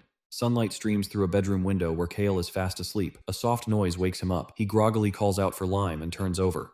To his shock, the little blue slime sleeping next to him has transformed into a small humanoid girl. As Kale stares at her new form, an unknown voice calls out from the hallway, asking who is inside. The world is full of legendary beasts, from the abyssal kraken to the heavenly phoenix. Dutch built his entire reputation around capturing them, earning the title of Wandering Rare Monster Hunter. Riding in the back of their cart, he proudly brags about his elite skills and claims his party is the strongest in the world. Kale just smiles and nods, genuinely impressed to be traveling with such a famous veteran. They finally arrive at the freezing, snow-covered peaks of Dragon's Valley. Their path is immediately blocked by a massive, bottomless chasm, but Dutch doesn't hesitate. He commands his rabbit-like companion, Mole, to leap into the abyss. Mole's long, thin tail unravels like a rope, embedding itself into the far cliff face to create a perfect, taut bridge. Kale carefully walks across, realizing Dutch's support skills are actually top tier. However, the veteran's physical skills leave a lot to be desired. Moments later, Dutch is groaning and sweating as he slowly hauls himself up a steep, icy incline with a rope. He calls down to Kale, warning the rookie that he can't carry him up, but Kale doesn't need help. Lime envelops Kale's boots in a glowing blue aura, transforming into a magical snowboard. Kale effortlessly glides up the vertical ice wall, soaring right over Dutch's head and landing gracefully on the ledge above. Dutch dangles from his rope, completely stunned. Before Dutch can process what just happened, the snow erupts around them. A pack of massive, blue-skinned werewolves with glowing red eyes surrounds the tamers. A system window identifies them as Rank D hobolds. Dutch quickly recovers his confidence. He smirks, declaring that a true master tamer wins over his subordinates with friendly communication. He pulls out a dark, sinister-looking sphere covered in glowing red gems, calling it his homemade special dumpling. Dutch cheerfully tosses the terrifying snack into the snow, expecting the monsters to happily eat it. Instead, the dumpling radiates a dark purple energy. The hobolds instantly clutch their heads, screaming in absolute agony. Driven into a blind rage by the pain, the massive werewolves charge straight at Dutch. The A-ranker screams in terror. In a flash of movement, Kale kicks Dutch out of the danger zone and draws his sword. He glares down the charging pack, his eyes glowing with a piercing, murderous blue light. The hobolds freeze in their tracks, instantly cowering in fear. Sensing the shift in power, Lime puffs up and multiplies into several smaller slimes. The little blue blobs bounce through the air and land squarely on the terrified monsters' snouts. Kale calmly pets one of his new companions, declaring the pack successfully tamed. Dutch watches from the snow, his jaw on the floor. With their new werewolf escort, the tamers push deeper into the valley until they hit a dead end. A massive wall made of giant overlapping stone scales completely blocks a dark cave entrance. Dutch decides it's time to show off his real power. He pulls out a piece of parchment, draws a complex red symbol, and slams it onto the ground. A massive, rank D stone golem erupts from the earth. Dutch orders his secret weapon to smash the barrier. The golem winds up and delivers a devastating punch to the scaly wall, but its stone fists just bounce right off. Dutch curses his lack of firepower. Kale sighs and tells the veteran to step back. Without breaking a sweat, Kale unleashes a blinding barrage of blue and purple energy slashes. The sheer force of the attack completely obliterates the massive stone barrier, sending Dutch and his golem flying backward into the snow. As the dust settles, a blue system window pops up in front of Kale, announcing that his taming skill has leveled up to level 2. Lying on his back, Dutch stares at the shattered, tatter wall in absolute terror, realizing this guy is no ordinary rookie. But the blast didn't just clear the path. Deep within the pitch-black cave, a massive pair of purple-robed legs steps toward the entrance, and a booming voice echoes from the shadows. Kale keeps his eyes locked on the darkness. As the shadowy figure steps out of the cavern, Kale doesn't hesitate. He lunges forward and grabs the stranger by the collar. The intimidating figure lets out a high-pitched squeak. It's just a girl in a purple, rabbit-eared robe. Dutch stares in confusion as Kale Kale demands to know who she is. The girl introduces herself as Yuri. She explains she sealed the cave to keep nosy people out and never expected anyone to blast through it. Secretly, she's dreaming of stealing dragon eggs to get filthy rich. But when she gets a good look at Dutch, her eyes widen. She pulls out a blue adventurer card and recognizes him as Dutch the Hero, a legendary A-ranker famous for his flawless, kind-hearted reputation. Realizing his shady side hustle is exposed, Dutch drops to his hands and knees in the snow. He bows deeply, crying and begging them to keep his secret. Yuri is disgusted and wants to ditch him, but Kale calmly defends the veteran, saying he isn't entirely bad. Before they can argue, the snow crunches around them. A party of 5 armed, kobold-like monsters surrounds the trio. Yuri offers backup, but Kale steps forward alone. He raises his fist to the sky. His eyes glow a piercing blue as 3 red, blood-like orbs manifest and drip down his face. In a blinding flash, Kale unleashes a devastating flurry of purple and blue energy slashes. The monsters don't even stand a chance. They are completely disintegrated by the sheer force of the attack. Kale wipes his cheek, noticing a new blue gem on his hand and realizing his power has grown. Yuri and Dutch watch in absolute shock. Tamers are supposed to stay in the backlines, but Kale fights like an elite vanguard. Kale helps the trembling Dutch to his feet. Yuri spots the black A-rank symbol on Dutch's bag and looks surprised, but keeps her mouth shut. Kale warns that more monsters will come to protect the dragon, so they need to move fast. He invites Yuri to join them, and the B-rank tamer agrees. The trio pushes deep into the dark cavern. Suddenly, Dutch spots a small white dragon resting on a high ledge. Blinded by greed, the veteran ditches the group and scrambles up the steep rock face, planning to snatch the treasure and run. But as he pulls himself over the edge, he freezes. A massive, shadowy dragon head with a single glowing yellow eye looms out of the darkness. Dutch screams in terror and tumbles backward off the cliff. Kale steps forward, completely unfazed. A colossal, white serpentine mother dragon stares down at him. Kale closes his eyes and refuses to help Dutch steal her child. Dutch grabs Kale by the shoulders, shaking him and calling him insane for passing up the loot. The mother dragon watches them, telepathically projecting her thoughts. She declares that dragons value their children above their own lives, and taking her egg without consent is an unforgivable crime. Dutch restrains Kale from behind, apologizing for getting in his way. The mother dragon rests peacefully beside her single, massive egg, but the piece is instantly shattered. A thin beam of red light shoots down from the cavern ceiling. It strikes the egg with a sickening crack. The mother dragon's eye instantly glows, a furious blood red. She throws her head back and unleashes a deafening, enraged roar that shakes the entire cave. Down below, Kale, Yuri, and Dutch look up in absolute horror as the mother dragon prepares to slaughter them. Far from the dragon's cave, inside a grand guild hall in a coastal city, Aisha stands before a small group of adventurers, including Kyle. She wears her signature purple cloak. The mood is heavy. Out of their original 10 members, only 5 remain.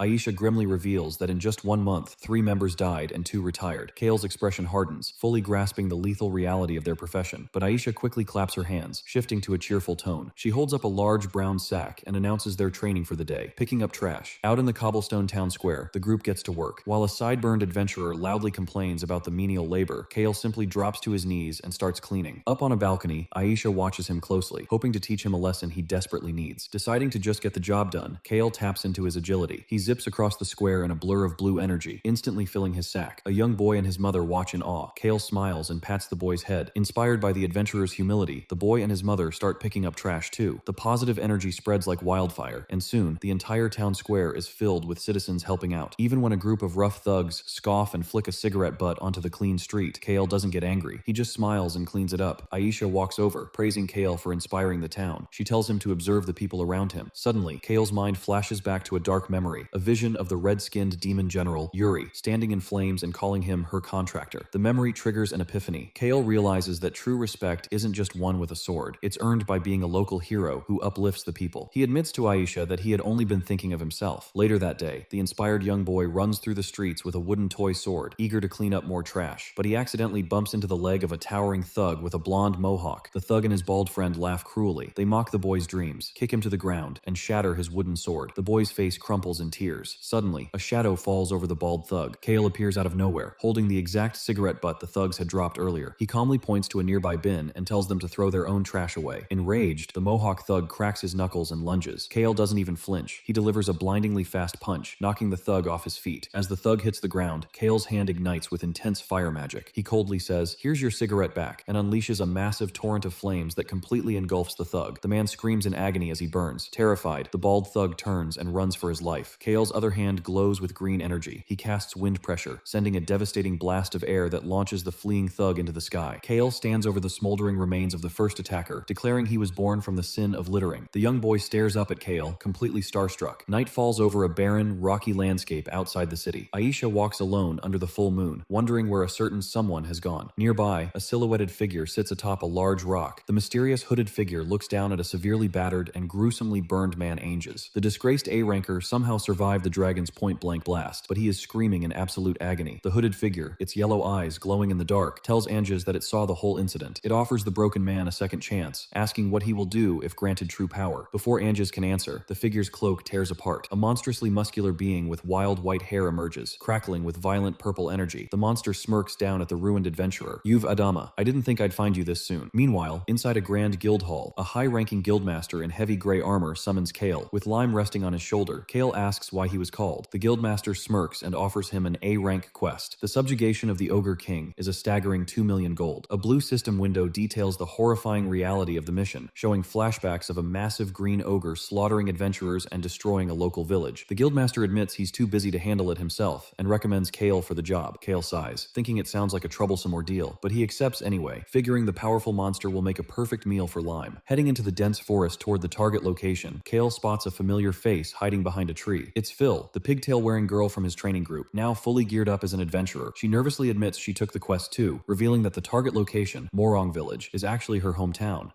Looking up at the settlement built high into the massive trees, she clutches her chest, determined to protect her home. She blushes and smiles, telling Kale she feels incredibly reassured, having him by her side. As they walk down the forest path, a thin beam of energy suddenly zips right past their heads. An angry, 102-year-old woman in a green coat stands at the village entrance, yelling at them to get lost. Phil quickly diffuses the situation, calling the elderly woman Granny Arlette. Recognizing her granddaughter, Arlette's harsh expression softens. She welcomes Kale, and the two adventurers climb the long wooden staircase up into the canopy. Inside a wooden room, Arlette teases Phil about bringing a boy home, leaving the young adventurer completely flustered and waving her hands in denial. But Arlette quickly drops the jokes. She kneels before Kale and tells him that while the guild summons was for the village, it was also specifically for him. Kale's expression hardens. He asks Arlette if she knows the legend of the Oni god. Arlette nods, explaining that long ago, their guardian deity went completely berserk. Any adventurer who challenged the massive horned demon never returned. To survive, the village chose a path of coexistence. She warns Kale not to be reckless, fearing that inexperienced fighters will only provoke the beast. Kale simply sits cross-legged and meditates, calmly stating that his party will handle the threat. Watching his stoic demeanor, Arlette realizes this young swordsman is far from ordinary. Suddenly, Kale's eyes snap open. He senses a presence in the branches above. A small, wolf-like lichen boy in a yellow vest stares down at him. Phil introduces the boy as her little brother, Sam. She explains that Morong Village is actually a haven for orphans, and Arlette raised both of them from childhood. Sam leaps down from the branch and immediately points an accusatory finger at Kale. He calls the swordsman a sleepyhead and refuses to accept him. Baring his fangs, Sam declares he's going to personally evaluate Kale's strength as a task from Granny. Phil scolds her brother for being rude, but Sam just mocks her taste in men, leaving both Kale and Phil completely embarrassed. As Phil tries to drag Kale away, the group is suddenly ambushed in a forest clearing. They are surrounded by a pack of hoony, small, blue, goblin-like monsters with glowing yellow eyes. Sam crosses his arms, smugly waiting to see what Kale can do. He doesn't have to wait long. Kale and Phil instantly blur into action, effortlessly slicing through the E-rank monsters in a matter of seconds. Standing among the defeated goblins, Kale looks back at the flustered wolf boy and asks if he accepts him now. But the victory is cut short. A massive shadow falls over Sam. A towering, pale-skinned Oni with a single horn, long white hair, and glowing red eyes looms right behind the terrified boy. Kale realizes the true threat of the village has finally arrived. The Oni raises its enormous fist and swings down with crushing force. In a flash, Kale teleports right in front of Sam. He casts water magic. A tesselar wall manifests, forming a massive crystalline shield that absorbs the devastating blow. Phil grabs her brother and pulls him to safety. Kale glares up at the snarling monster. His hand crackles with intense blue energy as he declares he'll deal with this one himself. Kale thrusts his hand forward, blasting the pale-skinned Oni with a barrage of jagged ice and blue energy. The monster flies backward in a massive explosion of dust, but as the smoke clears, the beast mutters something impossible. It calls Kale by his former name, Aizawa Yuri. Kale lands gracefully, his eyes narrowing. He wonders how this random village threat could possibly know his true identity. Without missing a beat, he lunges forward and delivers a devastating, glowing blue slash right across the monster's chest. Watching from the sidelines, Sam's jaw drops. He stammers, asking if all adventurers from the city are this ridiculously strong. Phil just blushes, proudly telling her little brother that Kale is simply special. The wounded Oni stumbles back, groaning in agony. Suddenly, it clutches its head as fragmented memories tear through its mind. The monster's face begins to warp and shift, morphing into a horribly disfigured version of the disgraced A-ranker, Anges. Pointing a trembling finger at Kale, the beast repeats his old name. Kale's eyes widen in recognition. He asks if the monster is actually Anges, but he doesn't wait for an answer. Kale delivers a brutal spinning lightning kick, launching the creature into the air. As it tumbles, the dark energy dissipates, and the monster fully reverts into the human form of Anges, crashing unconscious onto the forest floor. Staring down at his former rival, Kale pieces the puzzle together. Someone is deliberately turning humans into ogres. Knowing they've found a crucial clue, he turns to Phil and suggests they head back. Inside the canopy treehouse, Granny Arlette bursts into tears of relief, throwing her arms open to welcome them back. Sitting around the wooden table, Arlette is in pure disbelief that Kale actually subjugated the beast. Sam immediately tries to act tough, bragging that they all took down the ogre together, leaving Phil completely embarrassed. But Arlette's gaze locks onto Kale. Her eyes widen as she whispers that he looks exactly like the lone adventurer who saved their village 30 years ago. Kale realizes she's talking about his old master. Arlette begs him not to throw his life away. Refusing to lose another promising hero, Kale simply nods, agreeing to be careful. But the mission isn't over. Arlette stands up and unrolls an ancient scroll. It details a specific ritual required to summon the actual target of their A-rank quest, the true Ogre King. Following the scroll's instructions, Kale and Phil head to a small, moonlit shrine at the edge of the village. They set down plates of food offerings in front of a red torii gate. Phil has completely changed her gear, now wearing a traditional red and white shrine maiden outfit complete with a golden crown. She strikes a dramatic pose, declaring she's ready to take on the deity's grudges. Kale dryly asks if she's really up for this. Standing inside the ritual circle, Phil nervously admits she has zero confidence in her combat skills, but she's very confident in her ability to run away. Before Kale can respond, dark, shadowy tendrils erupt from the soil around them. Kale calmly looks down and warns her that it's coming. The moonlight is suddenly blocked out by a towering silhouette. The true Ogre King materializes a gigantic, green-skinned behemoth with massive horns, jutting tusks, and violent purple energy crackling across its mountainous body. A blue system window confirms the horrifying reality. Ogre King, rank A. Phil screams in terror, realizing this beast is leagues above the pale Oni. Kale immediately draws his sword. He orders Lime to protect Phil. The little blue slime happily thanks Kale for the incoming food, and rapidly expands into a massive, gelatinous shield around the trembling girl. With Phil safe, Kale raises his blade. A brilliant column of blue light pierces the night sky. Lightning crackles down his arm as he remembers his master's core teaching. Always enjoy a fight against a truly strong opponent. The massive Ogre King charges, swinging a club the size of a tree. Kale meets the charge head-on, unleashing a massive wave of blue energy that clashes violently against the beast. Moving at blinding speeds, Kale dashes right past the monster, leaving a glowing blue trail in his wake. He leaps high into the air, narrowly dodging the colossal club as it completely shatters the red torii gate. In the same fluid motion, Kale's blade slices clean through the monster's thick hide, severing its massive arm. Kale lands gracefully on the beast's broken club, which is now embedded in the dirt. Without giving the monster a second to breathe, he activates his instant movement skill, teleporting right in front of the Ogre King's chest. With an intense glare, he delivers a devastating upward slash, carving a deep gash straight up the monster's torso. The Ogre King roars in agony, but as Kale watches, the monster's severed arm begins to bubble with a strange, cosmic, starry energy. It's regenerating. Kale instantly recognizes the dark magic. It's the exact same starry regeneration used by the undead skull dragon he fought weeks ago. Suddenly, the Ogre King stops attacking. It glares down at Kale, but its mouth doesn't move. Instead, a deep, exhausted voice echoes directly into Kale's mind. The beast telepathically says it has finally met a powerful human. The massive A-rank monster drops to its knees. Staring at Kale with glowing red eyes, the Ogre King begs for one simple thing. Please, kill me. Kale stands his ground, sword drawn, staring back at the behemoth in stunned silence. The creature telepathically explains its tragic reality. It is trapped in a state of endless regeneration, forced to suffer for eternity. Kale understands what he must do. He raises his blade. The steel glows with a faint blue light as the beast lets out one final, agonizing roar, begging for release. With a powerful horizontal slash, Kale decapitates the A-rank monster. The severed head flies through the air, but the body stays kneeling. A telepathic voice echoes one last time, thanking the strong swordsman. As Kale watches, the mountainous green body dissolves into a cloud of black smoke and floating particles. When the dust settles, a single golden earring clinks against the cobblestone. Kale bends down and scoops it into his palm. He stares at the glowing gem, his eyes widening in horror. He remembers Granny Arlette describing the lone hero who saved their village 30 years ago. The hero wore this exact earring. Kale realizes the terrible truth. The Ogre King wasn't just a random monster. It was Arlette's missing son. The dark revelation triggers a memory deep within Kale's mind. A flashback pulls him back to a fierce battle against a red-skinned demon with long white hair. The demon introduces himself as Yuri Potsny, a ruthless general of the Demon King's army. Yuri laughs, mocking the irony of the situation. He proudly admits that he was the one who cursed the human hero, twisting him into the mindless Ogre King just to teach humanity a cruel lesson. Swirling with red and purple energy, Yuri decides to share the misery. He unleashes the exact same curse at Kale, asking if he's ready to become the next monster. A blast of red energy slams into Kale's chest. Dark, shadowy skulls swirl around him as a massive, spectral blue demon materializes at his back. Yuri taunts him, waiting for the gruesome transformation, but Kale doesn't break. Instead of mutating, Kale absorbs the dark energy straight into his body. A blue system window suddenly chimes. He has acquired the skill Curse Magic Extractor. Yuri stares in absolute shock. Enraged, the demon general unleashes an even stronger wave of dark magic, trapping Kale inside a cage of crackling red lightning. But Kale just smirks. His hand glows with a brilliant cyan light as he activates Curse Reversal. His hair flashes white, and a massive cyan aura erupts around him. Moving at blinding speed, Kale teleports right behind the demon. Yuri's eye widens in pure terror just before Kale blasts the reversed curse point blank into his back. A colossal fiery explosion engulfs the battlefield, sending the smoking defeated demon plummeting toward the city below. The memory fades. Back in the present, Kale stares down at his sword. The blade now pulses with a fierce red aura. By absorbing Yuri's dark curse, Kale realizes he has successfully converted the corrupted energy into a brand new skill, Advanced Fire Magic. With the A-rank threat permanently eliminated, Kale and Phil return to the Canopy Village. Granny Arlette and little Sam are completely speechless that he actually won. Sam officially gives Kale his stamp of approval, asking the powerful swordsman to take good care of his sister. Phil instantly turns bright red. As Arlette prepares to share the good news with the rest of the village, Kale steps forward. He gently places the golden earring into the old woman's hands. He explains that it was the core the Ogre King was protecting. Looking Arlette in the eye, Kale tells her a comforting lie. He says that no matter what form her son took, he fought bravely to protect this village to his very last breath. Arlette clutches the earring to her chest. Tears stream down her face as she closes her eyes and whispers a quiet thank you. Later that day, Kale and Phil walk side by side down a sunlit dirt path, leaving the village behind. Phil looks up at him with a bright smile, thanking him for not telling her grandmother the horrifying truth. She admits she really likes his kind lies. Kale looks back at the young adventurer. He realizes he managed to save both Arlette's heart